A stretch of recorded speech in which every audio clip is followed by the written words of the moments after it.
الله وكفى وسلام على حبيبه المصطفى أما بعد فأعوذ بالله من الشيطان الرجيم بسم الله الرحمن الرحيم إن الله وملائكته يصلون على النبي يا أيها الذين آمنوا صلوا عليه وسلموا تسليما اللهم صل على سيدنا محمد معدن الجود والكرم وآله وأصحابه الكرام وابنه الكريم وبارك وسلم صلاة دائمة سرمدا أبدا بحمدہ تعالی و بکرم مصطفیٰ صلی اللہ تعالی علیہ وسلم۔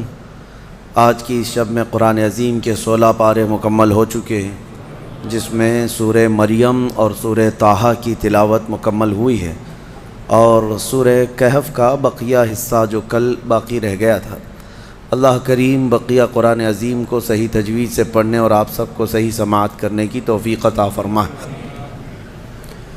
سورہ مریم یہ ایک ہی سورہ ایسی ہے جو کسی خاتون کے نام سے آئی ہے۔ پورے قرآن پاک میں حضرت مریم سلام اللہ علیہا رضی اللہ عنہا کا تذکرہ کثرت سے آیا ہے۔ دنیا کی سب سے پاکیزہ خواتین میں سے ان کا شمار ہے۔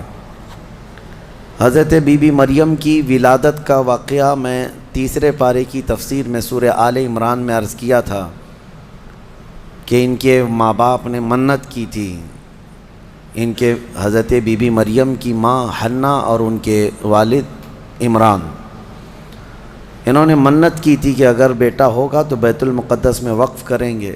پھر وہ بیٹی پیدا ہوئی، پھر بھی انہوں نے بیت المقدس میں وقف کیا، اور جب حضرت بی بی مریم کچھ جوان ہوئیں تو ایسا ہوا کہ اللہ کریم کے حکم سے جبرائیل امین علیہ السلام آئے اور آ کر کے ان سے کہا کہ میں تمہیں ایک بیٹا دینے کے لیے آیا ہوں۔ تو حضرت بی بی مریم گھبرائیں، کہا انی اعوذ بالرحمن منک ان کنت تقیا، اگر تو نیک آدمی ہے تو دور ہو جا، میں اللہ کی پناہ مانگتی ہوں تجھ سے، مجھے آج تک کوئی مرد نے چھوا تک نہیں ہے۔ تو پھر حضرت جبرائیل نے کہا انما انا رسول ربک لاہب لک غلاما زکیا، میں تو تیرے رب کا فرشتہ ہوں، تیرے رب کا قاصد ہوں، بھیجا ہوا ہوں، اور تجھے ایک بیٹا دینے کے لیے آیا ہوں۔ بی بی مریم نے پوچھا، قالت انا یکون لی غلام ولم یمسسنی بشر ولم اک بغیا، مجھے بیٹا کیسے ہو سکتا ہے، مجھے آج تک کسی مرد نے چھوا نہیں اور نہ ہی میں بدکار عورت ہوں، مجھے کیسے بیٹا ہوگا؟ قال کذالک، جبرائیل امین نے کہا ایسے ہی اللہ چاہتا ہے۔ ہوا علی ہین، قال ربک ہوا علی ہین وقد خلقتک من قبل ولم تک ہوا علی ہین ولنجعلہ آیۃ للناس، تیرا رب یہ فرما رہا ہے کہ یہ کام اس کے لیے بڑا آسان ہے، رب تعالیٰ کے لیے بڑا آسان ہے، اور تجھے بغیر کسی شوہر کے ٹچ کیے چھوئے ایک بیٹا دے گا اللہ تعالیٰ، تاکہ اس بیٹے کو اللہ اپنی نشانی بنا دے اور اپنی طرف سے اس کو رحمت بنائے، اور اللہ کا یہ فیصلہ ہے۔ یہ بات چیت ہو رہی کس کے درمیان؟ حضرت بی بی مریم اور حضرت جبرائیل علیہ السلام۔ جبرائیل علیہ السلام اللہ کے فرشتے ہیں، فرشتوں کے اندر یہ بات پہلے سے آپ کو یاد رہے، نہ وہ فرشتے مرد ہیں نہ عورت ہیں، نہ ان کے اندر انسانی فطرت کے تقاضے جو ہوتے ہیں، شہوتیں، وہ بالکل نہیں ہوتی۔ فرشتہ گناہ کرنا تو دور کی بات، گناہ کے متعلق سوچ بھی نہیں سکتا، اللہ نے وہ چیز ہی فرشتے کے اندر نہیں رکھی۔ فرشتوں کے اندر شہوت کا مادہ ہے ہی نہیں، خواہشات نفسانیہ بالکل نہیں، نفس ان کے اندر نہیں ہے۔ جبرائیل امین علیہ السلام جب ان کا اور حضرت بی بی مریم کا جو یہ کنورسیشن ہے، اس کو قرآن پاک میں بیان فرمایا رب تعالیٰ نے۔ اب اس کے بعد اچانک ہوا یہ فَحَمَلَتْهُ فَانْتَبَذَتْ بِهِ مَكَانًا قَصِيًّا، اچانک بی بی مریم حضرت جبرائیل امین کے پھونک مارنے سے حاملہ ہو گئی۔ صرف انہوں نے پھونک مارا، کون؟ جبرائیل امین علیہ السلام، پھونک مارا تو وہ حضرت بی بی مریم کیا ہوئیں؟ حاملہ ہو گئی۔ اور جیسی وہ حاملہ ہوئیں تو ان کو خوف ہوا کہ اب قوم کیا کہے گی، تو وہ ایک آبادی سے بہت دور چلی گئیں، جہاں کوئی نہ دیکھتا ہو، اور وہ ایک گھنی باغیچے کے جو کھجوروں کے درخت وہاں پر تھے، اس باغیچے میں چلی گئیں۔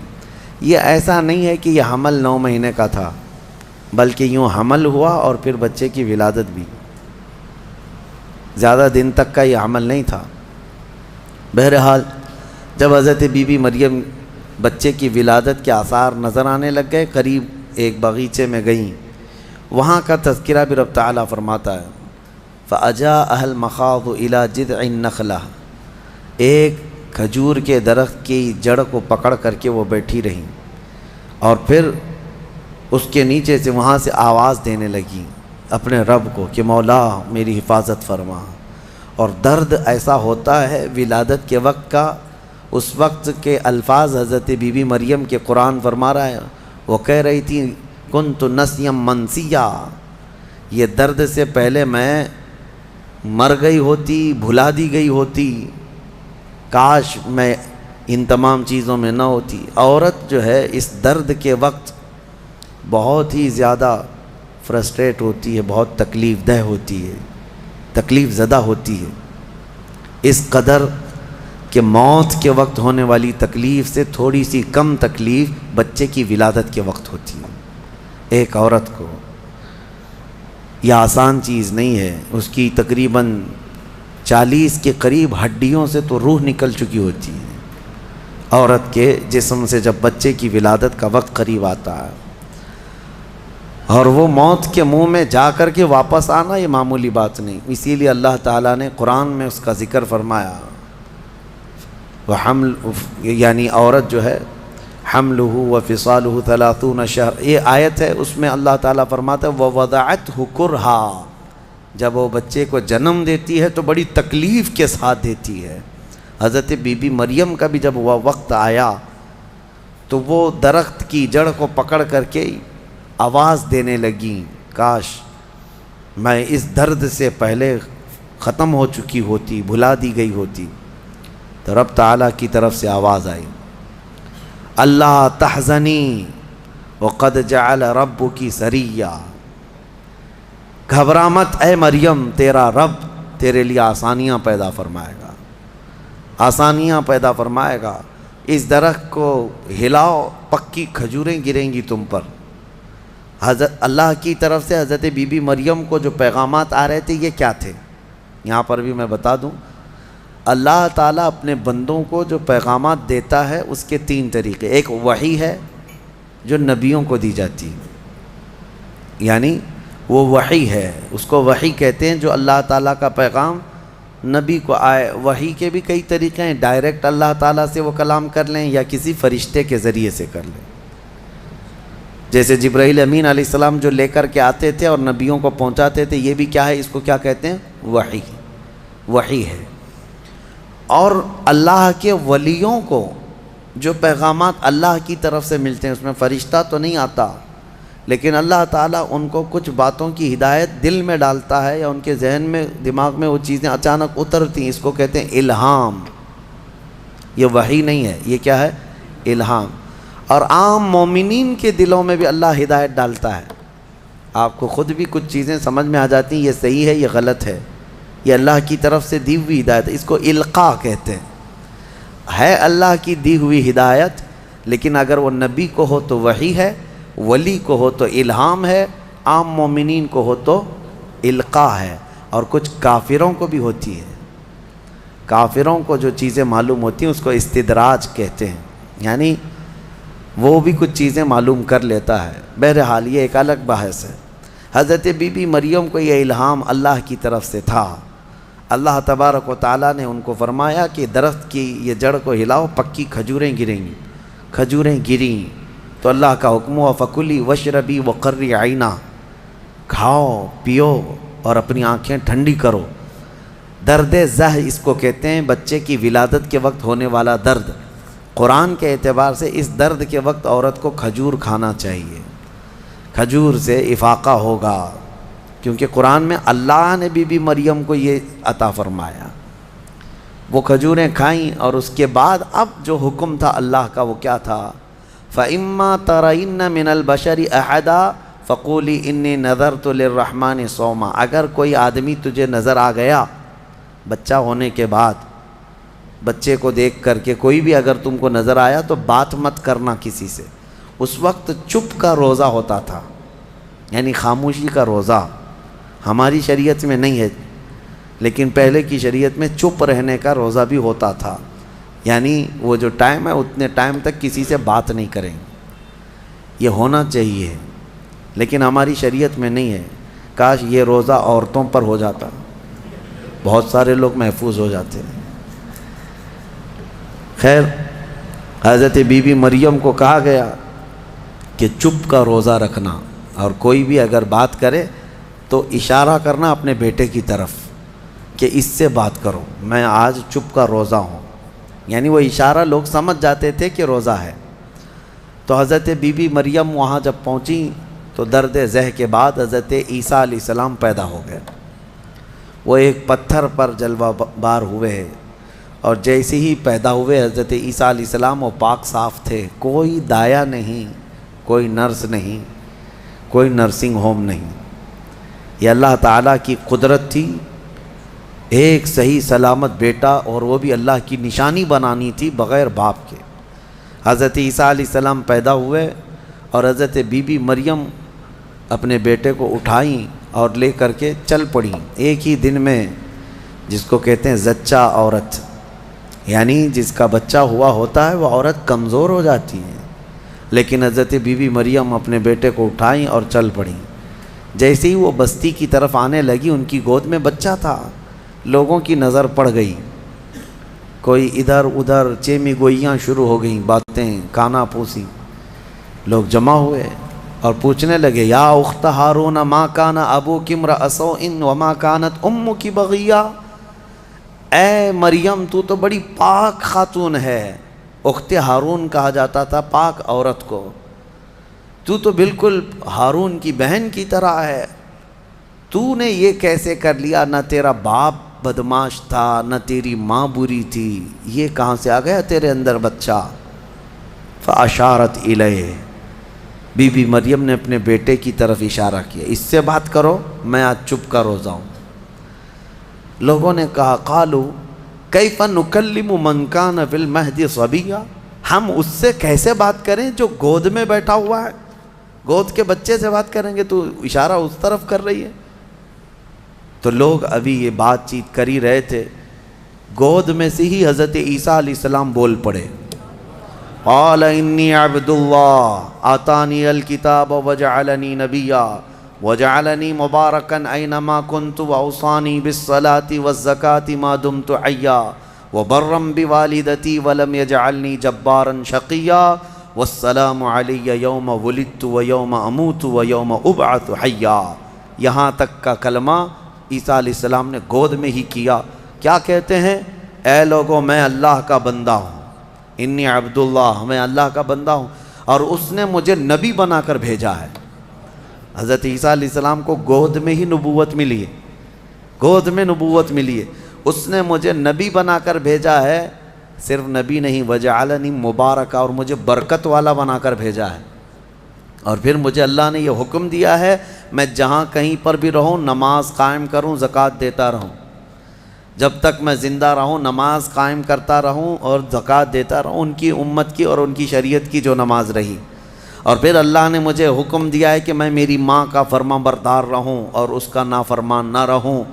اور پھر آخری والا جملہ تو بہت امپورٹنٹ ہے ہم سنیوں کے لیے، جو عیسیٰ علیہ السلام نے کیا۔ عیسیٰ علیہ السلام کی ولادت کا دن، جیسے کہ آج پوری دنیا میں کرسچن بھی مناتے ہیں 25 دسمبر کو، کرسمس جو مناتے ہیں، الگ الگ روایتیں واللہ عالم جو بھی ان کی پیدائش کا دن رہا، لیکن عیسیٰ علیہ السلام کا یہ جملہ بڑا امپورٹنٹ ہے۔ آخر میں اپنی گود میں انہوں نے کیا کہا؟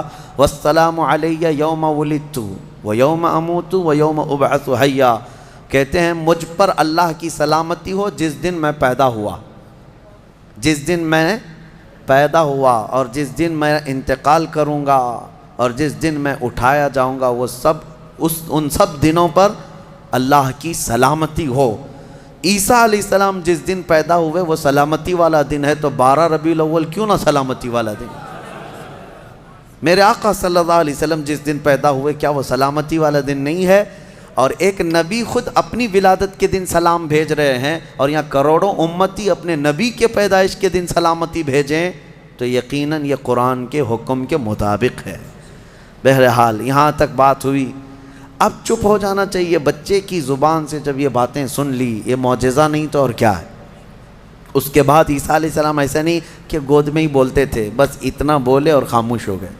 پھر جب بولنے کی عمر آئی بچوں کی، تب آپ پھر بولنے لگے۔ اب عیسیٰ علیہ السلام کے متعلق اب سنیے، جب آپ پھر جوان ہوئے اور عجیب و غریب باتیں، ظاہر سی بات ہے اللہ کے نبی ہر زمانے میں پاک لوگ ہوا کرتے ہیں، پاکیزہ لوگ، ان کی زبان میں اثر الگ۔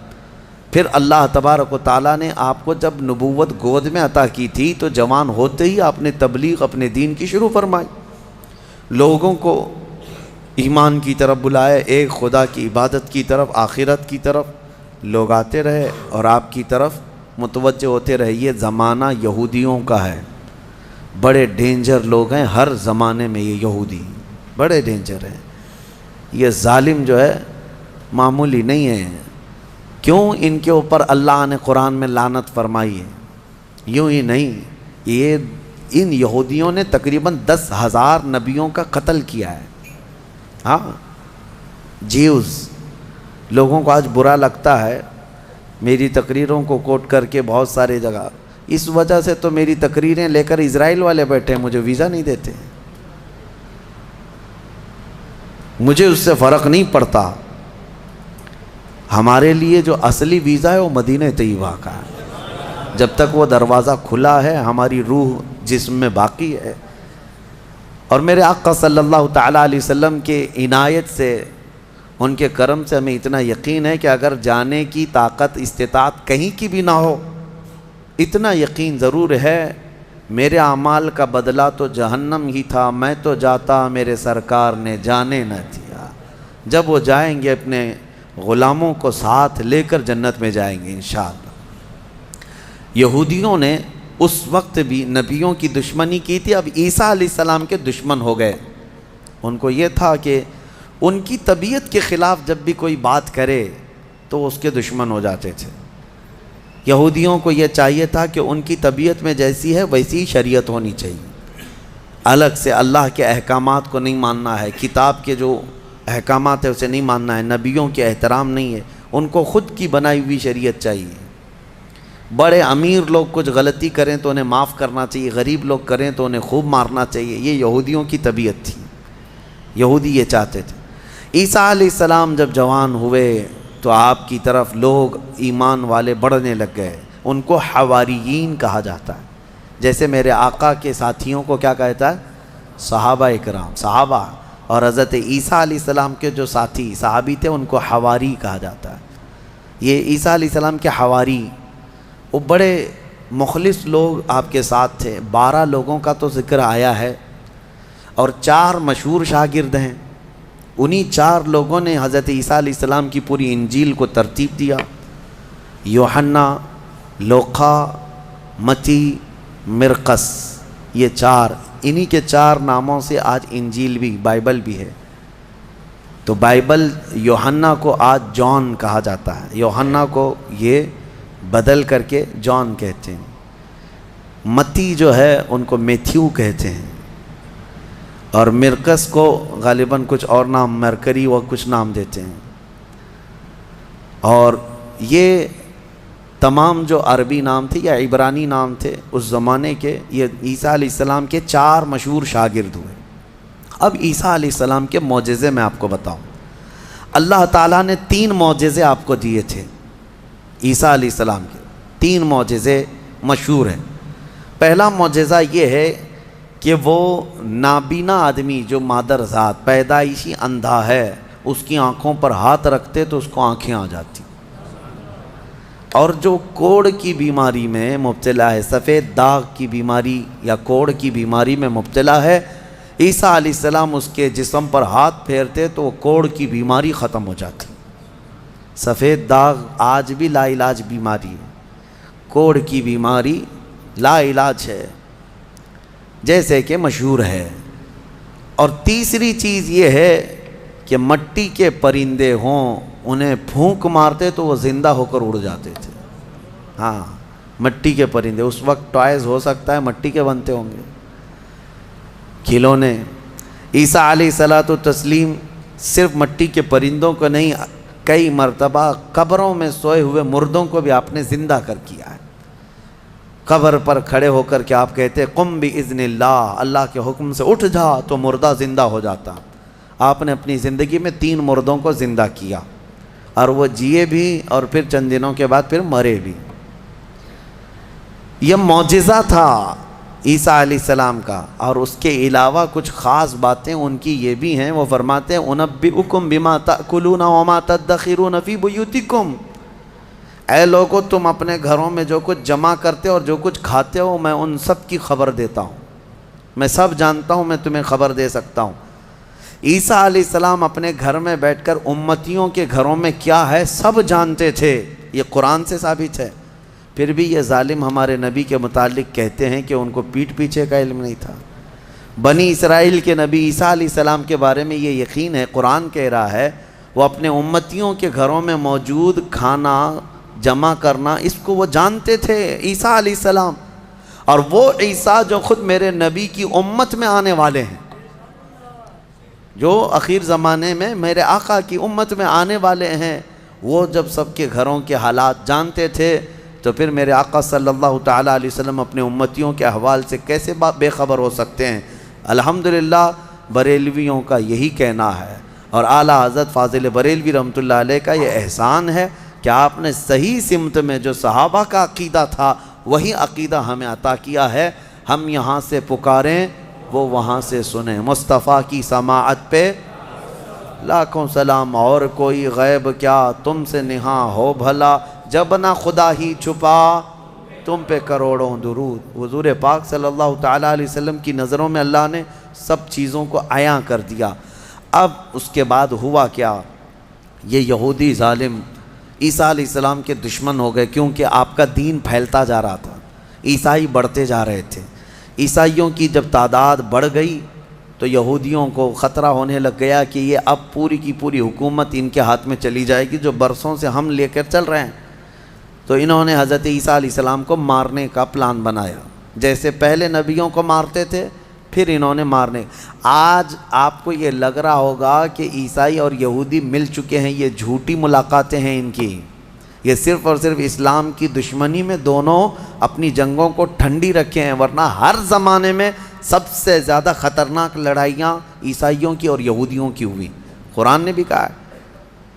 ابھی اگر میں کہوں تو لوگوں کو عجیب سا محسوس ہوگا، ہٹلر کا ظلم کیا تھا؟ یہودیوں کے خلاف تھا۔ اور بیت المقدس میں ہرکیولس، جس کو ہرقل کہا جاتا ہے، اس نے تو توڑ کر کے اینٹ سے اینٹ بجا کے رکھ دیا تھا۔ ٹائٹس ایک بادشاہ گزرا عیسائیوں کا، اس نے تو پورے یہودیوں کو ختم کر رکھا تھا، خون سے نہلا دیا تھا پوری زمین کو۔ بہت مرتبہ ان کی لڑائیاں ہوئی، اور جب یہودی پاور میں آتے عیسائیوں کو مارتے تھے۔ یہ جنگیں تو چلتی رہی ہیں کتنے سالوں تک۔ وجہ بھی ہے جنگوں کی کہ انہوں نے شروع کیا، یہودیوں نے عیسائیوں کو برباد کرنے کے لیے انہوں نے پہلے کیا کیا، ان میں گھس کر کے ان کے عقیدے کو چینج کیا۔ پہلے عیسائی ایمان والے تھے، عیسیٰ علیہ السلام پر ایمان رکھتے، اور عیسیٰ علیہ السلام کو اللہ کا بیٹا نہیں، اللہ کا رسول مانتے تھے، اللہ کے رسول ہیں وہ۔ یہودیوں نے انہیں گمراہ کیا، پادری بنا بنا کر کے انہیں میں گھسا دیا، کہ وہ پادری ایسے چرچوں میں گئے جہاں جا کر کے انہوں نے بائبل کو اپنے انداز سے شرح لکھنا شروع کیا کہ اس کا مطلب یہ ہے، اس کا مطلب یہ ہے، اور پھر بعد والی جنریشن نے اس کا عقیدہ بنا لیا۔ یہ یہودی اسی طرح سے ہماری امت میں بھی گھس گھس کر کے فرقے بنائے ہیں، ان کا کام یہ ہے ہر زمانے میں۔ اور یہ میں ہوا میں نہیں بول رہا ہوں، باضابطہ انہوں نے یہ سب کام کر کے کتابیں بھی لکھی ہیں کہ ہم نے یہ کیا ہے، اعتراف کیا ہے۔ مارکیٹ میں آج کتابیں ملتی ہیں، یہ جو کرتے ہیں، اور اس کے بعد اعترافی کتاب بھی لکھتے ہیں کہ ہم نے یہ کام کیے ہیں۔ بہرحال عیسیٰ علیہ السلام کو قتل کرنے کا منصوبہ بنایا اور ان کے گھر کے اطراف جمع ہو گئے۔ عیسیٰ علیہ السلام کو اللہ تعالیٰ نے وحی کے ذریعے بتا دیا کہ تمہارے دشمن تمہارے قتل کے درپے ہیں۔ عیسیٰ علیہ السلام اپنے حواریین سے رات میں ملاقات کرتے ہیں، ان کو دین کے ساری باتیں پیش کرتے ہیں، اور جو انجیل تھی جس کو یہ بائبل کہتے ہیں وہ سب اپنے شاگردوں میں تقسیم کر دیا، اور سب کو الگ الگ جگہ جانے کا حکم دیا کہ تم فلاں جگہ چلے جاؤ، تم فلاں جگہ چلے جاؤ، تم فلاں جگہ چلے جاؤ۔ اور پھر سب کو یہ اپنی آخری وصیت میں کہا میں اللہ کے حضور جا رہا ہوں۔ یہ ان کے آخری پیغامات تھے اپنے شاگردوں کو، اپنے صحابہ کو، اپنے حواریین کو کہا۔ ان کے حواریین سب چلے گئے، عیسیٰ علیہ السلام اکیلے تھے گھر میں۔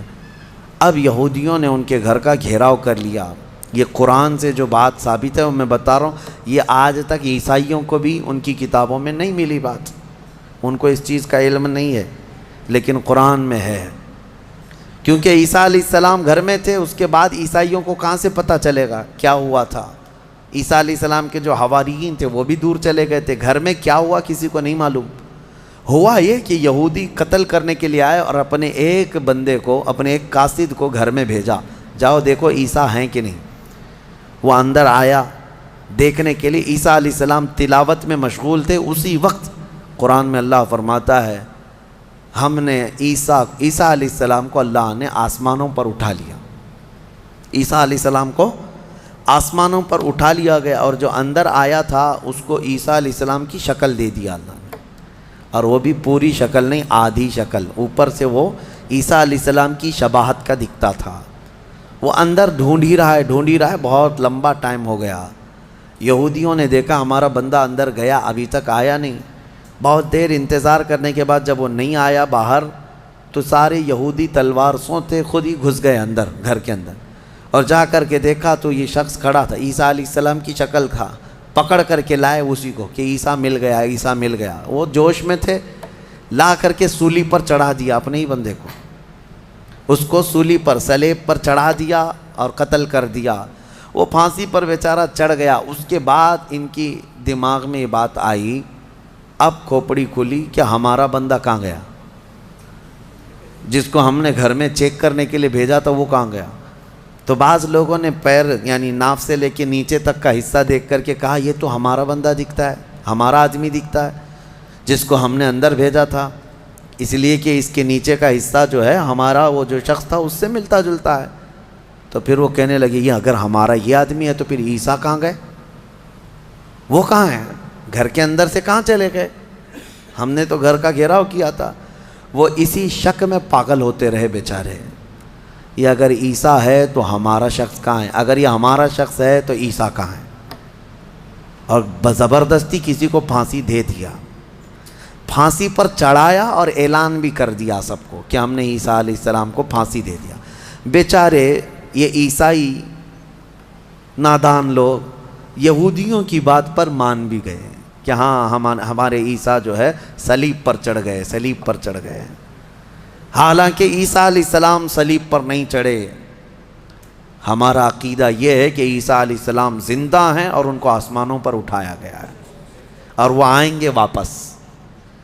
اب یہاں بات یہ ہے کہ عیسائی سارے بھی جو ہے صلیب کے قائل نہیں تھے، یہ تو بہت زمانے کے بعد یہ سب آیا، یہ جو صلیب کا جو نشان ہے پلس کا جو نشان ہے، یہ نشان جو ہے بہت دنوں کے بعد ان کا آیا اور اس پر پھر وہ لٹکا بھی دیتے ہیں۔ عیسائیوں میں بھی الگ الگ فرقے ہوئے، آرتھوڈکس ہے، کیتھولک ہے، اور پھر کئی فرقے ایسے ہیں جن میں پرانے زمانے کے عقائد پر وہ لوگ قائم رہے کہ اللہ کی وہ نبی ہیں، بیٹا نہیں ہے۔ بہرحال ان میں فرقے پیدا کرنے والے یہودی ہیں۔ اب میں یہاں پر ایک بات کہہ کر اپنی گفتگو کو سمیٹتا ہوں کہ یہ واقعہ ہو کر 550 سال گزر گئے تھے، عیسائی یہودی لڑتے تھے، مرتے تھے۔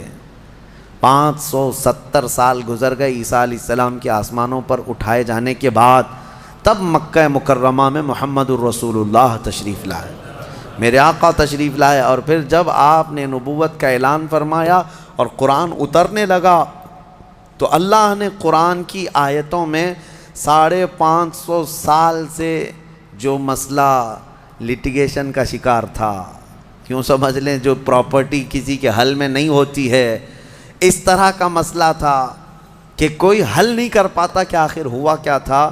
یہ اسلام کا احسان ہے یہ عیسائیوں پر بھی کہ قرآن نے بتایا کہ عیسیٰ علیہ السلام صلیب پر نہیں گئے بلکہ آسمانوں پر اٹھائے گئے۔ اور دوسری بات، عیسائیوں پر ایک بڑا احسان قرآن کا یہ بھی ہے کہ یہودی ہمیشہ بی بی مریم کو گالیاں دیتے رہے، یہودی ہمیشہ الزام لگاتے رہے کہ مریم کے ہاں بغیر باپ کے بیٹا پیدا ہو گیا، غلط عورت تھی، نعوذ باللہ معاذ اللہ۔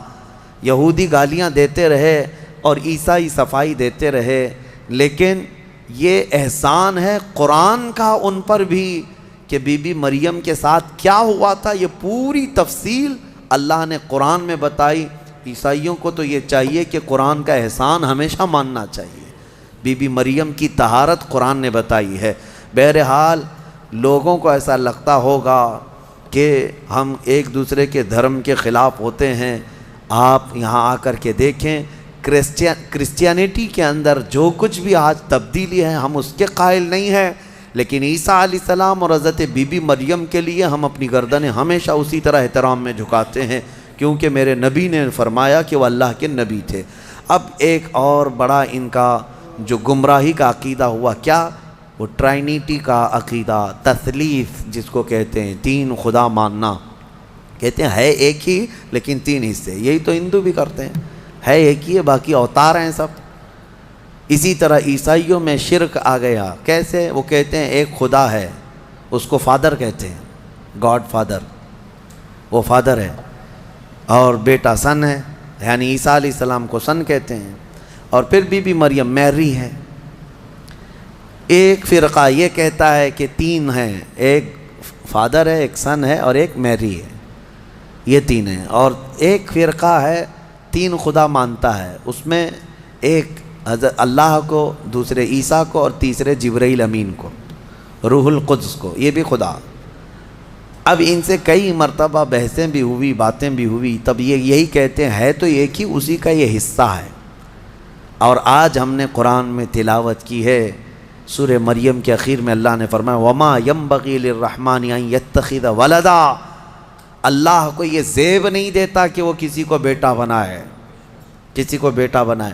اب میں آپ کو منطق کے اعتبار سے بھی اگر بتاؤں، بیٹا جو ہوتا ہے وہ باپ کا وارث ہوتا ہے، باپ کا وارث ہوتا ہے۔ اگر اللہ پوری زمینوں آسمانوں سب کا مالک ہے تو پھر بیٹے کو بھی وراثت میں وہی چیزیں ملنی چاہیے، اور بیٹا بھی برابر کا ہے، تو خدا کا تصور کہاں رہا؟ خدا کا تصور کہاں رہا؟ خدا وہ ہے جس کے ساتھ ہم کسی کو شریک نہیں مانتے۔ اور پھر یہ بھی ہے کہ اگر اللہ کو بیٹا بنانا ہوتا تو اپنے حبیب کو بیٹا بناتا، لیکن اللہ تعالیٰ اس سے پاک ہے، منزہ ہے، لم یلد ولم یولد۔ ہمارا عقیدہ یہ ہے، نہ وہ کسی سے پیدا ہوا نہ اس سے کوئی پیدا ہوگا۔